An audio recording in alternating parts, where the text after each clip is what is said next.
This is Brett Battles, and you're watching the Break It Down show. Welcome to the show, Brett. Super good to have you on first time. I love getting to chat with authors. It could be that one day I will turn myself into a novelist. That day is not today. I do enjoy talking to you guys. So, one, thanks for coming on the show. Thanks for having me. I know we'll have a good conversation. I guess when you look back, like you have a dream career, right? Like someone's like, I want to be a writer. Oh, holy shit, you did it. You know, not only do you write your own stuff, you get paid well to write someone else under a very successful banner. How impossible was that journey to land where you are today? Well, it did take time. I will say that I always wanted to be a novelist since 5th grade. That's when I was telling everybody I was going to write books. And I did not get my first book published until I was 45 years old. So it took a while. Part of that was just life happening. Part of that was, you have to learn your craft and just keep doing it and doing it and doing it. Yeah. And, and it just, finally I got to a point where I just dedicated whatever free time I had. I said, if I don't do it now, I'm never going to succeed at anything this way that I want in the writing, in the books, or anything like that. So this was around 2001, 2002. I just concentrated on it. I ended up writing I had written one book in the 90s, but then I wrote 3 more. And so that I had 4 books written, and I was finishing the 4th when the 3rd one sold. And that ended up being my first book. So that's how that worked out. Is that pathway possible today?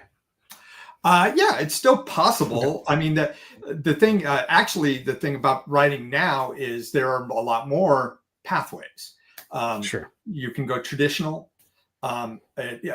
which is always difficult to get in, but it is possible. They're still putting out debut novelists. They're still looking for that stuff.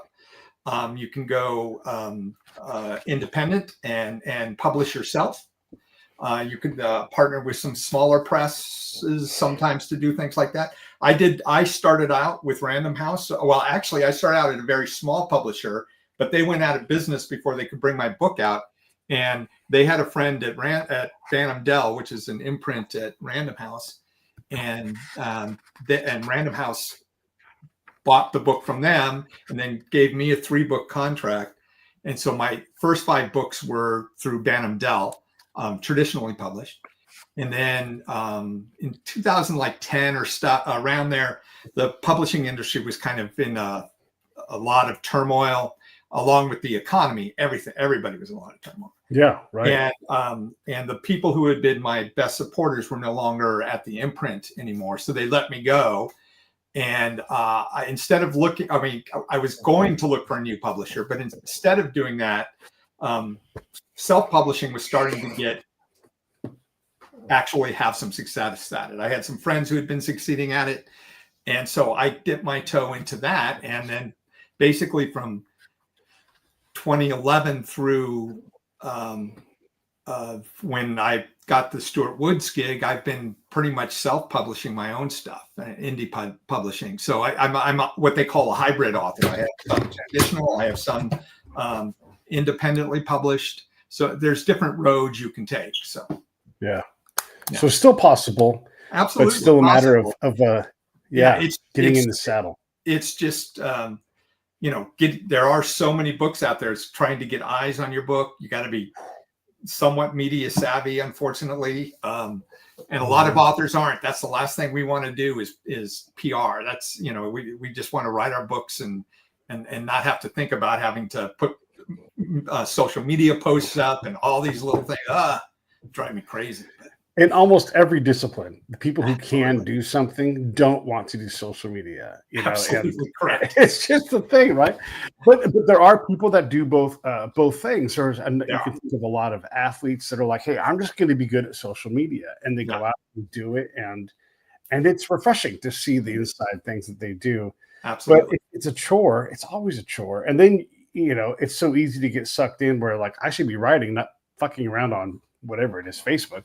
And you realize, oh damn, I'm addicted to Facebook, and you got to put that thing down. Oh my God. It's such a You know, like any endeavor, when you do some kind of business, in this case, we're talking about writing, the more successful you are, the more there is a demand to pull you away from the very thing that you're trying to do and become. I mean, think about musicians, and they've got to be the CEO.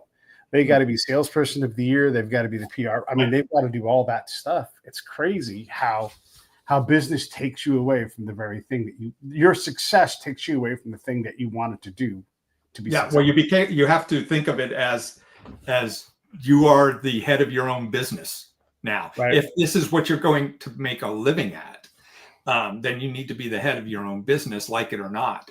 If you want to just write and not worry about that, that's a whole different thing. And, that's fine. That's a choice. I love to write, but I also don't want to do anything else. So I need to, so it has to be my business, it's what I am good at. It is my top skill. So I'd rather stay in that. I get to make my own hours. I get to write wherever I want. All of these things are great, but I also have to be, pulling in what I need to, pay the mortgage and send the kids to college, those kind of things too. So, so it's a business. Then you have to do, it's the work part, that always gets in the way of all the romance and the dream. Absolutely. When you do write, are you an iron ass guy? Do you like to do 4-hour stints? How do you break up your day? I tend to write best if I start not long after I wake up. Okay. As the day goes on, my energy for writing dovetails. I used to be able to do, 8 hours of writing, no problem. And this was like 10 years ago or something like that. Now I'm like, I'll do like maybe a 2.5 hour session. Then I'll take a break and then I'll do another 1.5 to 2 hours. And I'll be shooting that's just on a normal day. There are days when, you're under the gun and you just got to keep going. And also if I'm editing, that's different. I can put in more hours editing than writing new stuff, but the new stuff, I just get drained and I shoot for like 2,000 words a day. Whereas 10 years ago, I was getting 4,000 to 5,000 words a day. Yeah. Continuously. And I am not able to do that anymore, but that's fine. I'm still getting the work done. I'm still getting several books done a year. So. Right. Yeah. The pace is the thing. Yeah. And so I guess that makes me wonder, when we're younger, we often try to outwork our problems. And then when we get older, and look, this is just not even a rule of thumb, right? But we get a little more elegant and we make less mistakes. So we don't have to spend as much time in the saddle. If you're that kind of writer, there are still those iron ass guys that are like, I ain't moving until I've done, and that's how they live. Right. And so there's a lot of ways to crack this nut. Well, you've got to hope that as you continue to write, you get better at keeping yourself from making those mistakes or going down blind alleys and stuff like that. You just become a more efficient, better writer. Hopefully that's the plan. So, I've written, almost 50 books. So at this point, I would hope it would be easier for me to write a book now than it was for me to write books number 1 through 10, perhaps. Yeah. Just from experience level, especially the big thing about writing is when you write, it's that finishing that first book, because then that proves to you can actually do it. And that now from now on, every time I start a book, I know I'm going to finish it. Whereas back in the early days, I was like, am I ever, I started tons of books that I never finished. And that's not the case anymore. Yeah. So that's really where you've improved. It's less about how much time. It's more about your ability to get from A to Z on a book and do it relatively quickly. It sounds and you trust your instincts, because you know that you might not know which, I'll go into a day. I won't know what's going to be on the page by the end of the day or on the computer screen by the end of the day, but I know I'll get there. And things happen. I'm writing along and all of a sudden I'll need a character or something that I didn't even know existed when I sat down. But I trust myself to come to those things and just kind of go with the flow and make it happen. That trust that you're talking about, that comes through either arrogance or seasoning or maybe a combination of both, I suppose. also the idea that you are not going to run out of ideas, right? And the thing I've learned from this show is great ideas common. Everybody has great ideas. It's the next step. It's the next step. And it's that knowing that I have a well of ideas and I'm not going to run out. I know how to write the book. I know how to finish them. And so I no longer have to worry about those things. I've got hundreds of ideas on my computer that I probably will never get to, Right. Right. So what is the next thing that you have to learn? Well, you do have to have the discipline to actually do it. I think one of the things that it took me a little while when I finally went full-time writing, which is in 2008, end of 2008. I wasted a lot of months there in that first year of just getting sidetracked and doing, I'm free. I can go out and do all sorts of things and whatnot. I think I started to have to think of it as a job. Monday through Friday, I'm writing, or sometimes I'm going to write over the weekend, but I plan it out. These are the hours that you have to be dedicated to that, however much it is. So it's dedication. It's,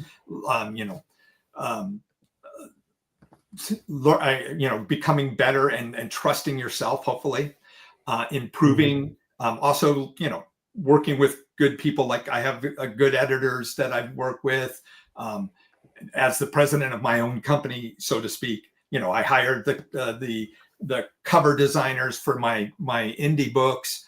I work with the publisher when we discuss ideas for like the Stuart Woods covers. So it's an involvement. There's so many things. You just kind of, you're building layer and layer of like building the discipline, building the experience, knowing when you need to talk to somebody about a certain area, or trusting your instincts to create something that is going to be believable in the world that you're creating. Yeah, I noticed, and this is just from my point of view, I read a lot of books. I noticed that you use a lot of dialogue, and this resonates with me because I find when I'm doing my hacky bullshit writing, I seem to be like, am I writing too much dialogue? Like I'm in dialogue, and right. I don't, and this is Pete taste, it's nothing to do with anybody else.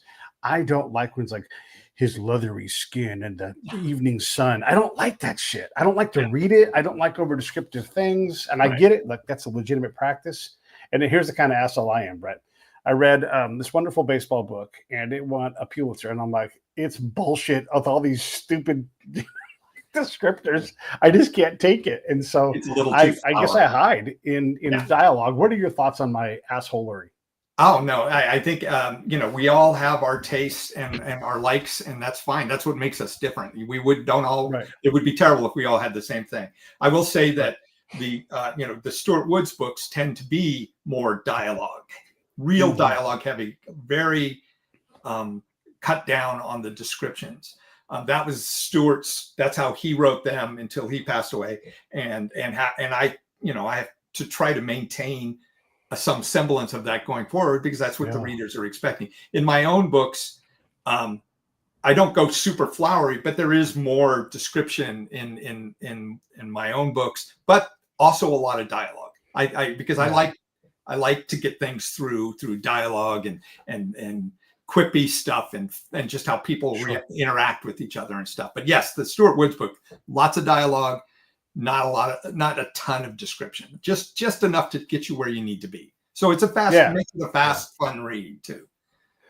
Yeah, it is a fast, fun read. When you're conjuring up a new character, are you still working with people that that you were like, oh, you know what, I'm going to make Dave into a character or whatever it is, or are they all complete figments of your imagination? I can't remember ever actually making a character based on somebody I know ever. Oh, okay. I usually they all just kind of like, it just kind of comes to me what they are. Maybe subconsciously I'm doing it and I'm not realizing it. Yeah. But what I do is I often use names of friends or combination names of first name of one friend, the last name of another friend. I've done that for years and years and years because that's fun. Yeah. If one of my friends happens to read my books and they see that it's kind of like me saying hi to them and from afar, but it doesn't take away from the story. So it's a lot of fun. So. And I mean, and this again, my silly little show in your wonderful writing career, but my friends don't listen to the show for the most part. Sometimes they'll pop me like, "Hey, I was listening and it was really good," that kind of thing. Mm-hmm. And then they're friends and they've got to say certain things. I ultimately don't care if they listen, because the people that like my show, I don't know who they are, and then they appear from somewhere, and I become friends with them. And then even they're like, "Oh, I don't listen anymore," but I don't care, right? My job is to create the thing that has good taste and people consume it, or they don't, right? Right. And so I don't really care if I'm desperate for my friends to think I'm interesting and successful and all that stuff, but I do my best, and I've learned this is a skill. I don't just say, "Oh yeah, my show." Now, if they're like, "Oh yeah, author something," I'm like, "Oh, you know what? I had Brett Battles on my show," and then I'll say something like that. Right. But I don't care if my friends listen. I'm the same way. I would say that the percentage of people who I know and consider acquaintances and friends who read my books is, it's definitely south of 50%, because a lot of people aren't readers, but and I'm not counting the people that I've met since I've started writing who are readers or other writers. That's a whole different thing. Yeah. But people went to high school with, or grew up with, or college, most of them have at least read one, which is nice. Some of them have continued, they read everything, which I love. And the ones who don't, it's like, I get it. You're not a reader. One of my best friends doesn't read any. He's just not a reader. And he'll buy my book, and he'll like make a big deal of it on social media, but he's not going to read it. I know that. I don't care. It's fine. It doesn't affect anything. Reading, like anything, like movies and TV shows and life itself, it's a different tastes. Everybody has their things that they like and they don't like, and that's fine. Yeah. And then when you do use someone's name, we'll use Brad's name because Brad just popped in a comment. Thanks, Brad. Hey, Brad, by the way, I put you in my book. Yeah. I wouldn't say that people I went to high school can't read. I would say they don't read. That's probably Brad being funny. He likes to make jokes, so don't put too much salt in this. But don't want to avoid it. Listen to some things, whatever. And like reading is now listening as well. I mean, I listen to a lot of books all the time. 100% of my reading I do audio now. 100%. 100%. Because I'm reading all day when I'm working and I'm writing, and I'm seeing words on the screens, and so if I go to read, I'm already, my eyes are tired. I'm not going to get. It's going to take me forever to get through a book. But now with audiobook, it takes me 2-3 days. I'm done with the book and I move on. Last year I did like 160 books. I'm already up to like almost 80 books this year that I've read through audio, and I love it. It's a different kind of way of getting the story, but it's really interesting to me, and I love what the narrators bring to it. It's fascinating. Yeah. What speed do you listen at? 1.7 is my okay. It's pretty fast. Yeah. I've gone. I'm up around 2.5. But it depends on the pace of the 2.5. That. It depends on the book. Yeah. But and female voices got to be slower. They don't work well, higher pitched, Oh, yeah. 1.7 is my sweet spot right now. Although it used to be 1.5. So maybe I'm slowly moving up. Moving up. But you have to pay attention at 1.7 to 2.5. Otherwise, if you get lost in a thought, I've just got to back up and go, I didn't hear any of that. Like none of it sticks, right? Like the sieve is just too big to not pay attention. It's funny because when you listen to a book, it is a different experience. And like all things, there's a style. So right now I'm listening to someone's book, and frankly, the production is not top notch. It's just not. And it's a very successful book, very successful person. But it has that, like their voice gets really, they read their own book, their voice gets really deep. And then all of a sudden it's like, hey, way up top. And I'm like, oh, and every time they do it, it just yanks me out of the book. So there's important artistic decisions in the presentation of the book. Absolutely. Well, that's why there are some narrators who work a lot, because they know what they're doing and they're really good at what they do. And and some I have chosen books to listen to based on the narrator if I didn't know the author. And it, it sounds kind of interesting, but if I see it's one of my favorite narrators, I go, you know what? I bet you it's pretty good because they usually do good stuff. Plus, I know they're going to bring their A game to what I'm listening to. So, it makes it more interesting. Right. Yeah. I'm going to try to look up his name right now. There's a guy who's got like a sort of a New York accent. And it's very old timey in his cadence and everything else. And he reads a lot of old baseball books. I'm going to look up his name right now and see if I can see who does it. Joe Barrett is the guy. I actually want to get him on the show, but he's just got this kind of voice, kind of like that, and kind of out of date. But when you read it's an old baseball book, it's perfect. And there's just a richness to what he does. I'm sure he can read other things. I'm sure he does, but I've only listened to him with old baseball books, and I can't get enough of him reading. Right. I bet. Yeah. It's the same thing. Yeah. Oh, yeah. He does read a lot of books. That means he's good. Yeah, he's good. Apparently, I just started scrolling. I'm like, okay, I scrolled twice. That's good enough. He does a lot of work. When you pick up a gig like writing for Stuart Woods, first off, like how close were you guys before he passed?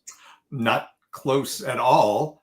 Prior to reaching out to me, we had been in 2 events together. And we were on a panel once, and then we were at the LA Times Festival of Books once. We did something, I can't remember exactly what it was. I think I probably said hi to him. But what happened was he has his big Stone Barrington series, which is this huge series that he wrote himself. And then he had this spin-off series. It's the Teddy Fay series. That is about this former CIA operative who's now a Hollywood producer, and he had co-authors do the first 5 books of that, and then they were looking for someone new, and they somehow found my stuff. And I first of all, I worked in Hollywood for like 20 years before I finally was able to write full time. And I also write, fun spy books that I think, because the Teddy Fay, it's a stylized, like it's very much like the Stone Barrington stuff. It's a stylized, fun kind of stuff. And so, I had the spy and the Hollywood together. And I think that's why they came to me originally. And then, once we finished that first book, it was like 2 weeks after we finished it, he passed away. And I thought that was going to be, I guess that was the end of my involvement in the Stuart Woods world of writing. I kind of went on with my life, but then a few months later, we got a call, and by we, I mean my agent and I. So she got the call, and then she called me, that he was halfway through the next Stone Barrington book when he passed away. And they wanted to know if I would be willing to finish it for him and for the family and the estate. And I said, absolutely, I will do that. And it was a very tight deadline. But I did that. That book is near miss, which is number 64 in the series. And so I finished that, and then from there we decided to have me do another Teddy and another Stone book, and that was the first Stone book that I did. I mean, the first Teddy book that I did before he passed away, that I was working with him, was Obsession, and then after we did Smolder, which was the next Stone, or the last Stone Barrington book that came out right before Finders Keepers, and Golden Hour, which came out. That was a Teddy book, which came out in December. I just finished another Teddy book that'll come out next December called Blown Away, and I'm about to start the next Stone book, title pending, but and yeah, so we, it just keeps going, and I'm very thankful that for my involvement, and that they keep bringing me back to be involved, because it's a fun world to write in, and they're all great to work with. So yeah, no, that's funny. This is where I try to sell your book a little bit, everybody. So you get the latest Stuart Woods Finders Keeper book, written by our good friend Brett Brattles, and there is the link right down below. It'll be in the remarks section. It's also in the notes of the episode, and you guys can do that. And by the way, when you guys use these Amazon links, I get a little kickback. How great is that? And the main thing that I always say, and it remains true, the best way to do this is to buy 2 books and buddy read. Because if you have a friend who's maybe kind of a reader, introducing him to this book, and I promise it's good. I read through the whole thing, as you noticed. I was talking about the thing about all the extra words, and we haven't talked about Gennaro yet and all these other great new characters, but for me. But I really enjoyed it. Here it is right here. Finders Keepers in focus now on your shelves. I love it, man. And boy, it's interesting. I've had a lot of people, primarily authors from the Clancy franchise, that write, but I mean, more than a handful. And I wonder, like, is this something that you can do on spec and build a career? Like, I don't even need to write from, like, let's just say for somebody else, like the legacy, like I'm just the legacy writing. Yeah, exactly. I don't care, because I don't need to build my name in this case, right? Like, we use me as an example. I don't have an audience reading my books, but I think I can nail that subject. So here's my book. I'm going to write get some attention. I don't know if the spec thing would work. From everyone that I've talked to, it's always been them coming, to the authors, and a lot of times it's authors that happen to also be at the same publishing house as the one who has recently passed or whenever passed. Because they know the type of books they write, and they say, yeah, this is actually a pretty good fit, and it'll be a nice, easy kind of move in and out. That's not 100% of the time that it's the same publisher, but it just is right. Yeah. So I think it's more of, they start, the editors start asking around or looking around if the estate is willing to. First of all, the estate has to be willing to continue. Because some authors, I think, don't want anybody to write their stuff after the but it seems to be coming a little bit more and more lately, at least with the very big ones like Clancy, for instance, and Stuart and whatnot. Yeah. Well, Clancy was so huge. There's such a gigantic, why not make the money and give folks what they want? And quite honestly, for me, when I was reading Clancy when I was younger, I used to be a counterintelligence agent, so I was a spy. And part of the reason why I was interested in it was Clancy. And he aged out for me. He started writing, and I'm like, I'm in the Army right now. I'm in counterintelligence right now, and nobody talks like this, right? And so he lost me as a reader for a while, but now that I'm back into it, and especially now that I know some of these authors, I'm like, how can I say no? I have to read these books, right? And so it's a whole new industry, really. I mean, okay, Louis L'Amour did this decades and decades ago, but to have this ability to keep your franchise alive, and you still have readers, they still love the stuff. Why not? Right now? Yeah, absolutely. I mean, it really, it's just, why not? I mean, it just depends on the author and their wishes. If they want to be the last one who has the last say on their series, then so be it. But if they're willing to or if their estate or their or they, before they die, say, you know what, keep it going, sure, why not? Yeah. Are you responsible for, I mean, obviously we're doing press and everything else for it, but are you responsible for growing the audience for Stuart's franchise? Or I think growing them through doing things like this, perhaps. Talking to you.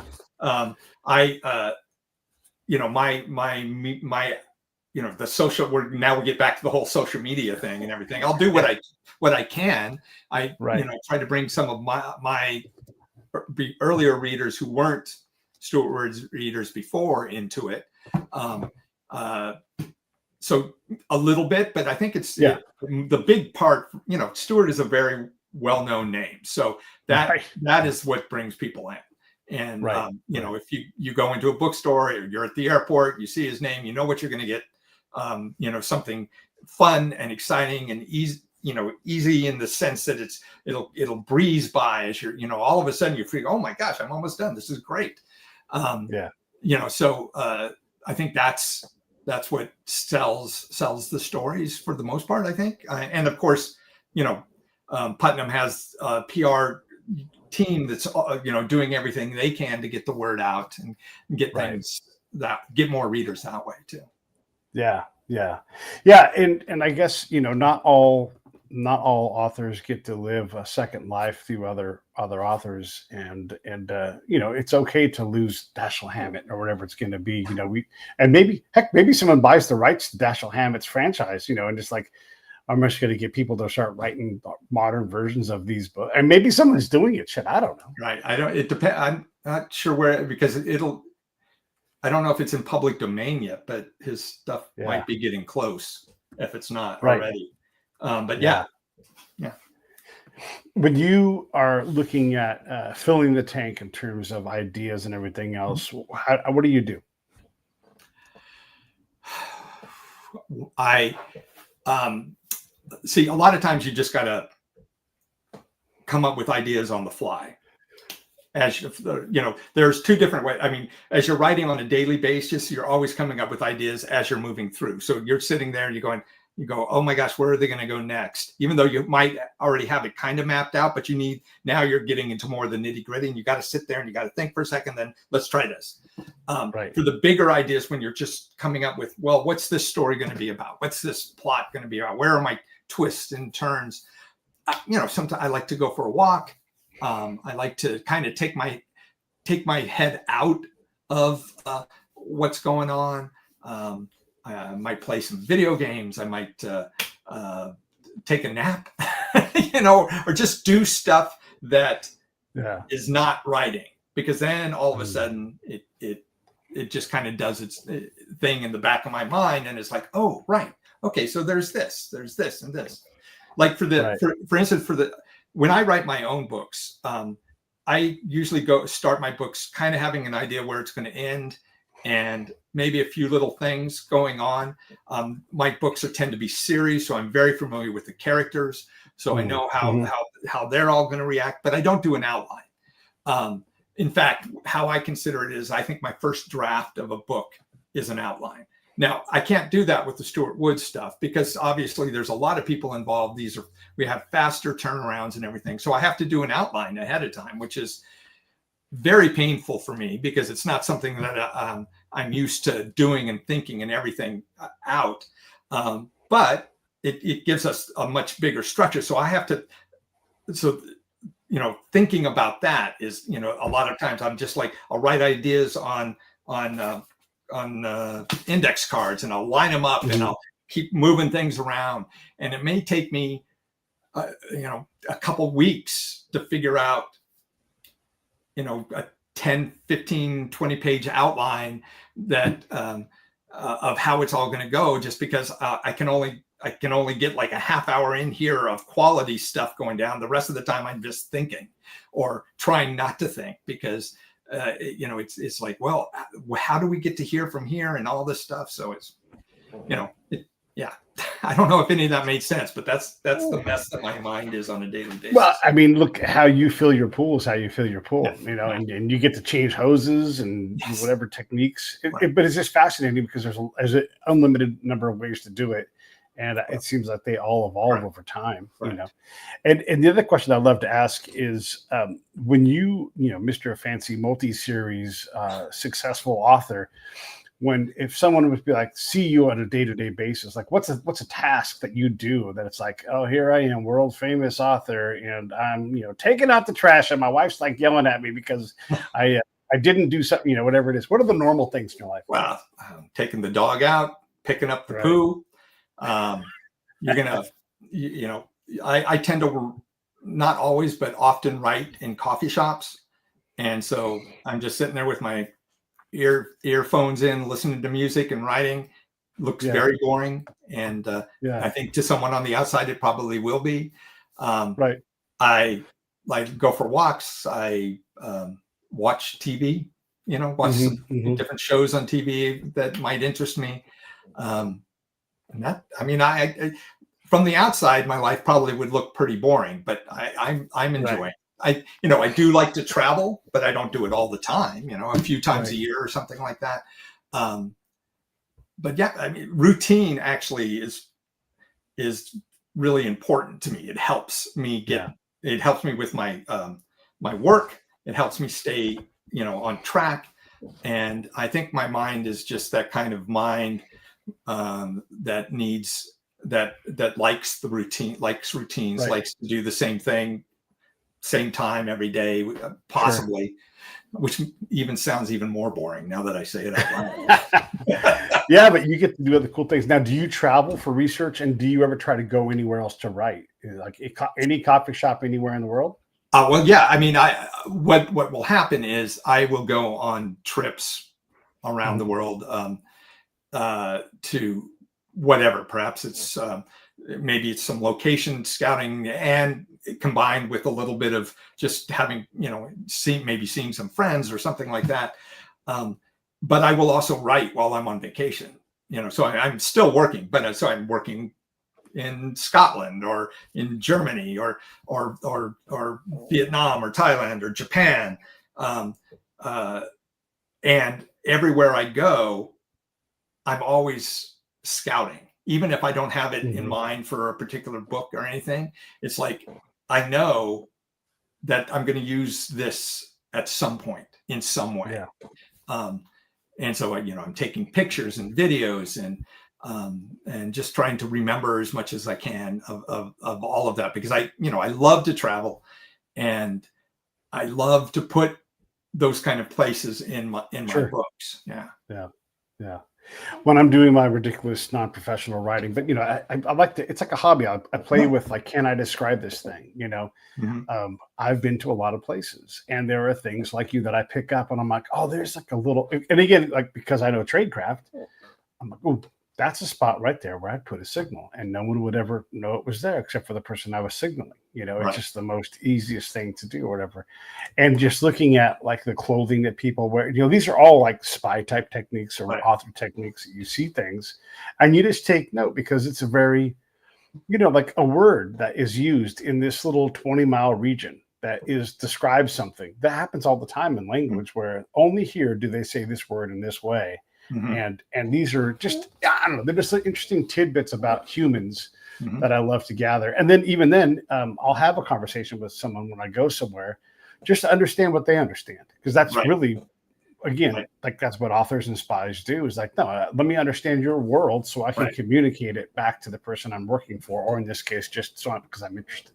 Right. One of the things I love doing is taking an afternoon or even a day and just kind of sitting at cafes and outdoor pubs or whatever, and just kind of watching the flow and of the city, and just getting a vibe, or just walking around neighborhoods, and just kind of getting a feel just of what everybody's doing, and just their normal routine day.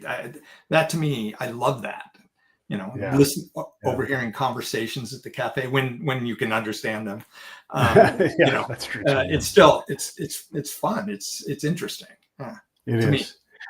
Yeah, when I travel to DC, depending on what I'm doing, it's always interesting to me how hard to the right everybody stacks on the escalator. I mean, they're very, very, very militant about this. Right. And if you dare to get into the left lane and you're not passing people, you are breaking the rules, and they make it clear. You're like, wow, it's such a hard, and there's a zillion of these things.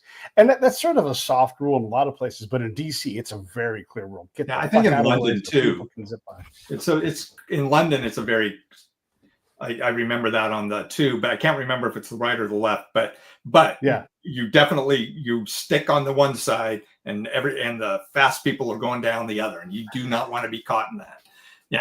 But little things like that are fantastic. Little tiny details. Love that stuff. Yeah. It's neat that nowadays too, you don't have to go to the place. Like, if we wanted to talk about setting a scene in,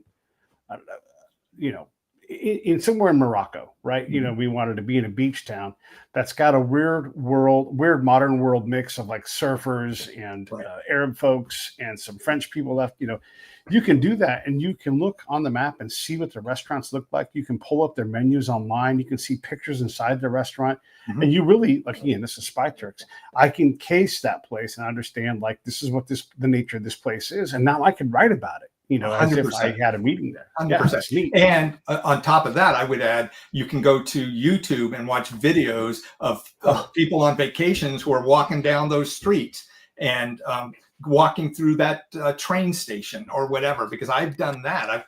I think I had been to Victoria Station in London before, but it had been a while, and I had something through there, and so I just found some videos of people walking through the station to help remind me of how it's all set up. I also, in one of my earlier books, I had to do a car chase through Manhattan, and I'd been to Manhattan, but I couldn't remember all the finer details. Not that, and you don't want a lot of details. You just want to drop a few hints here and there to kind of make people go, "Oh yeah, he knows what he's talking about," right? And I used Google Street View to do my car chase in that one, just so I knew where certain businesses were located, making sure I'm going the right way, instead of going the wrong way down a one-way street or anything like that. Yeah.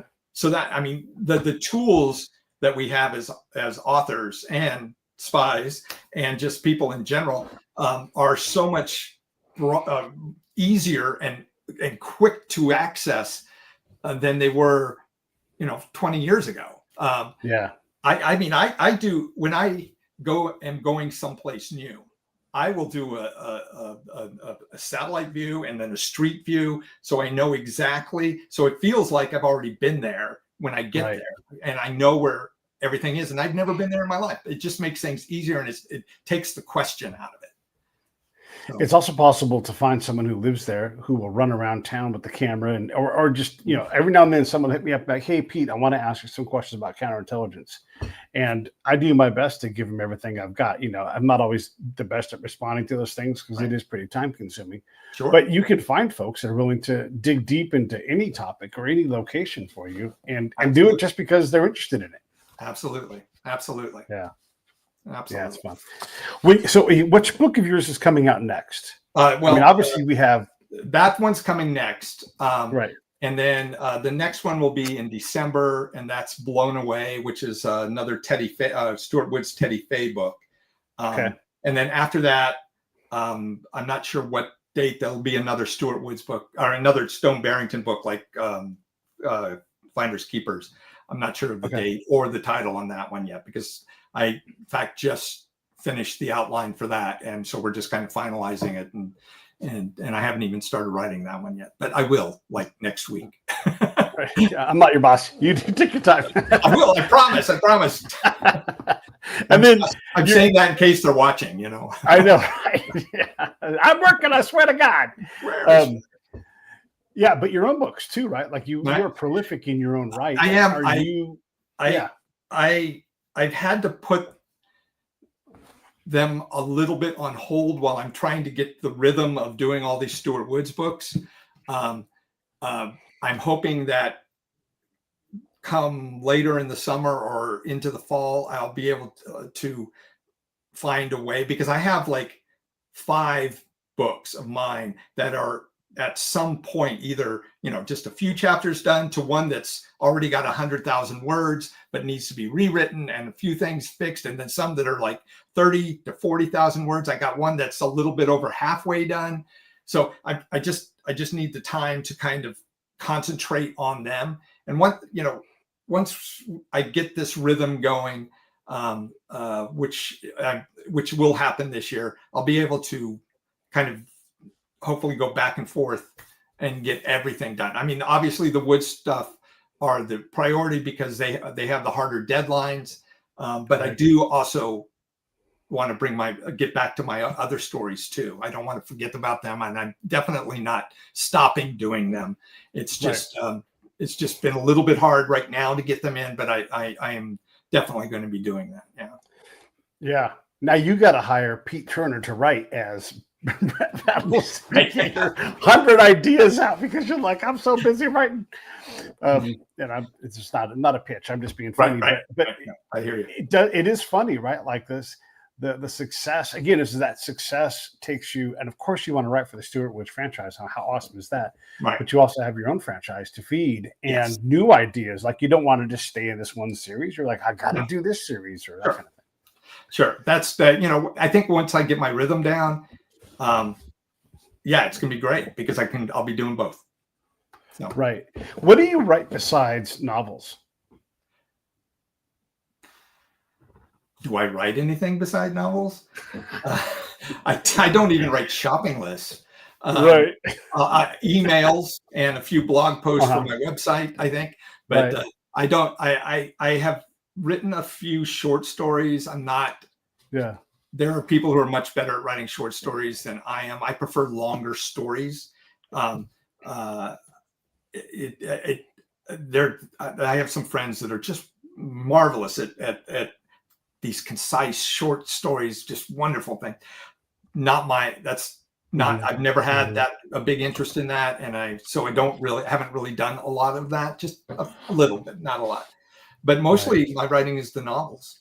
That's really what I keep my writing to. I will occasionally try to start a journal, but I can't even keep that up for some reason. So, I have journals going back 30 years or more, but it's always for like a few months and then it's gone for like a year and a half and then maybe a day here. And it's like, that's better than me. Yeah. Yeah. I always have intended to be a journalist, and journalizing, not a journalist, that kind of journalist, but I'm not one. And it's a special skill. Yeah. It's a special skill. And it takes a certain mindset for it. And I wish I had it because I would love to be able to log all of the things that are happening and just put that down in journal form. Yeah. But I don't have that tool in my toolkit.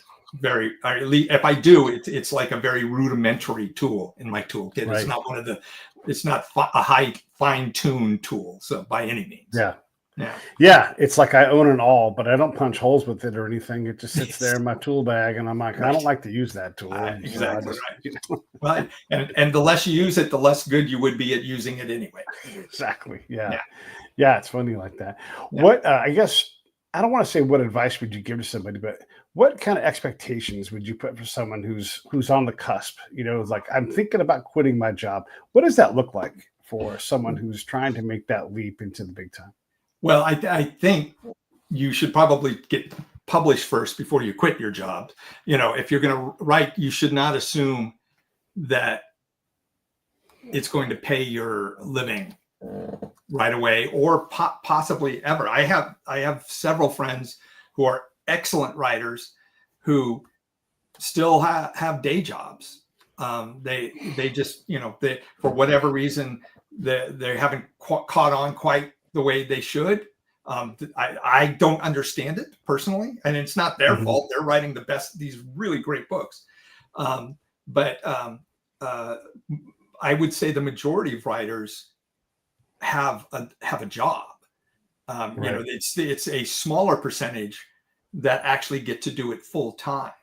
But that doesn't mean you can't shoot for that. It doesn't mean depending, everybody's in a different place. If you have no dependence, if this is everything that you ever want to do, you can pare your life down to where you're living in a $600 a month studio apartment that with all utilities paid, right? And if you have to get money, you occasionally do part-time it down as a barista somewhere just to get some extra cash. But if that, you make your own future that way, you can do it. But if you have dependents and all this other stuff, there's a lot of factors, you have to take in. For sure. And so it's better for me. I had 2 books were out before I was able to quit. And even then, when I quit, I knew I only had money that would last me maybe 2, possibly 3 years. And that was me projecting that maybe I'll get this much in royalties at this certain point. So there was a little bit of guessing. And I will say that I got down to where I was almost to a month. I mean, I'd been full-time for like 2 years, and it got down to where I almost owned, it was going to be the last month that I could afford rent. I mean, I'm projecting, it was like 3 months ahead of this. I'm saying, okay, this is it. But then all of a sudden the indie books started taking off, and I never looked back after that for me. But that, that you can't predict that kind of stuff happening, I think it's just, if you're a writer, you're going to write, and it doesn't matter if you have a job or not. You're going to do this. You may take long breaks because you're just too tired. I had many years where I wasn't writing because I had too many other things going on, but I forced myself back into it. And then I used all the time that I could. I was writing before work. I was writing after work. And finally got to the point where I had something, I was able to sell something, and eventually got enough to try going full time. And I was very fortunate that I was able to keep that going. And, now I've been full time, 17 years come September. So, wow. Good for you, man. Yeah. I mean, it's not all smooth sailing. There was a lot of up and down. And like I said, there was that one time it was really almost like I was going to have to get a job, but somehow that didn't happen. Thank God. And there's a lot of people that have to push through. Like, I had to get a job for a while, and if it happens, it happens. Yeah. Right. Yeah. It's interesting. And, so I go to a lot of book events because I end up knowing a lot of authors because of my ridiculous show. Mm-hmm. And I'll be there and I'll look around at like the big Barnes and Noble in downtown LA. And I'm like, holy shit, there's a lot of fucking books in here, and everybody's competing to get to that register and walk out with the sale. It's very, very hard. And it's daunting. Right. And some of your peers are like, here's Bono's book, right? Bono just last night debuted a movie about the live performance of this book. He's going to sell more books, and people only buy so many, and so it's like you're always competing with these other authors, and people say, I know you're going to write your own thing. Of course, right? But the fact is that you have a lot of people that are very successful, and they write a book because that's the next thing they're supposed to do, and they have this built-in audience. It is a lot to. It is a lot. I go out there and say, I'm going to try. Yeah, I think that many of the authors I know, and the ones that are going to be at least slightly mentally healthier, are the ones that don't look at it as a competition between the other authors. Because I want my friends to write the best damn books they can. It's up to the reader what they're going to choose, and a lot of who's going to buy it comes down to how much a publisher or is going to put behind the marketing on a book. How much if Ronald Reagan happens to pick up your book and it's called Hunt for Red October, and he's walking out of the White House with it, Clancy was at a small publisher when that happened. You can't, these things, if Obama's walking around with books, somebody's going to go, oh, boom, same kind of things. These are, you can't control that stuff. The only thing as authors that we can control, really, really control, is the words on the page. And if we make them the best that we can, that's our job. And hopefully it'll get word of mouth. Who knows? If you're putting out crap, of course you're not going to, you might sell a few books, but people will catch on that it's crap, and they're not going to come back for it. So you need to put out the best book you can. Every time. The best book you can, right? So this is the classic art thing. Are you trying to be like Gatsby and write a great Fitzgerald book, or are you just your voice? The best. Well, fair enough. I guess I'm saying is like there's writing pop and there's writing art, right? And so how do you balance that? Because if you write the best pop book, if you like pop books. If you like, if you like, James Bond books, write the best James Bond book you write the one that entertains you the most. You're the first reader. The book you write should move you, should resonate with you, because you are your first reader. And if you don't like it, how do you expect other people to like it, right? So Yeah. it doesn't. It's not about art or, I mean, in the sense of like art and pop and all that stuff. Sure. It's about whatever type of book you want to write. Yeah. Put your best effort into it and make it something that people are going to, maybe they're going to laugh, maybe they're going to cry, maybe it's going to make them think, maybe that's going to make them not think about anything, which is totally fine, because that, you want to just take them away from something.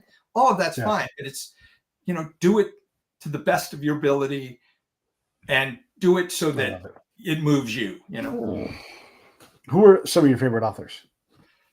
Now, gosh, I have to think about this.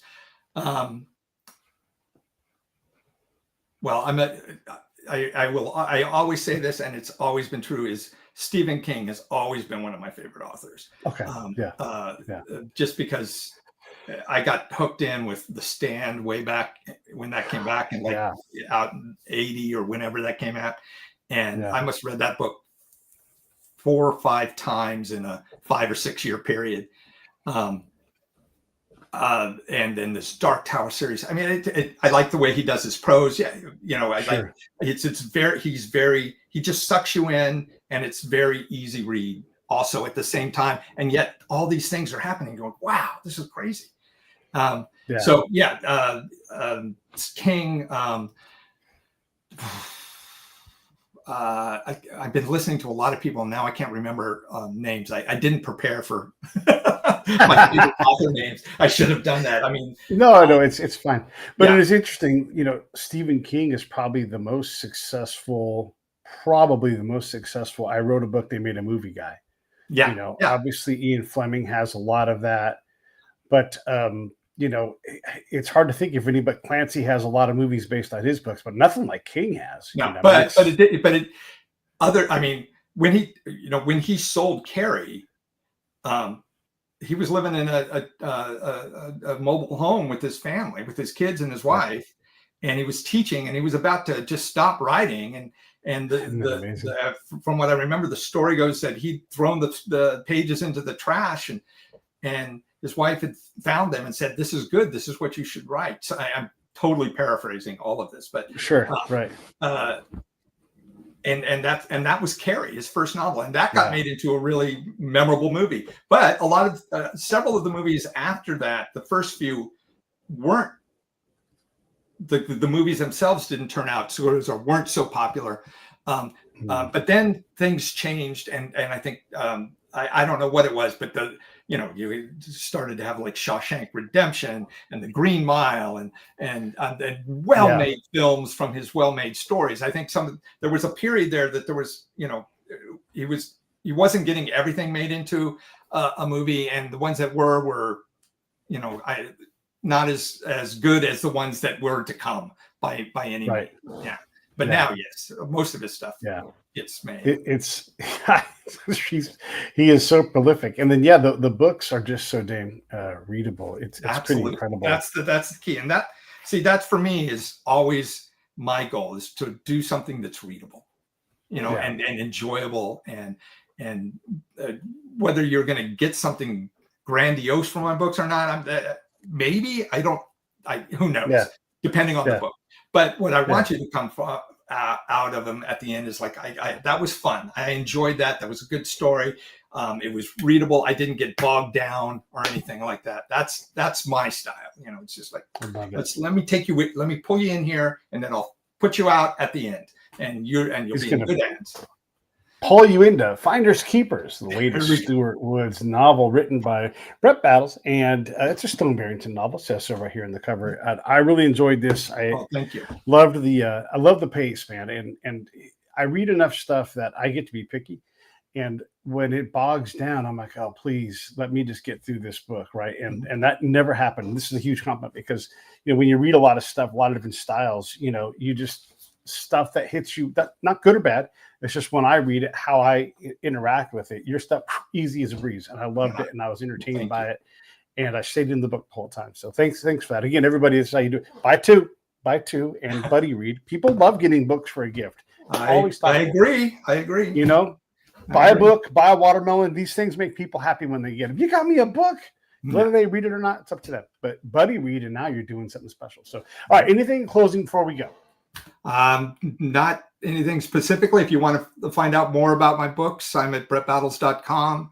You can also sign up for my newsletter there. I have some socials, but you can go to the website and they'll point you in the right direction. Right there. There you go. Yeah. Brett Battles. You guys know. It's pretty easy to remember. Yeah, like and subscribe. I'm supposed to say that. Like people don't know that. I never thought about liking and subscribing. Oh my God. Yeah, of course. Go to the website, support what Brett does. You guys hear him. He's a cool dude. And I'll talk to you later. I'll say bye to you in a second, Brett. Everybody else, I'll see you tomorrow. We got a special on-site show.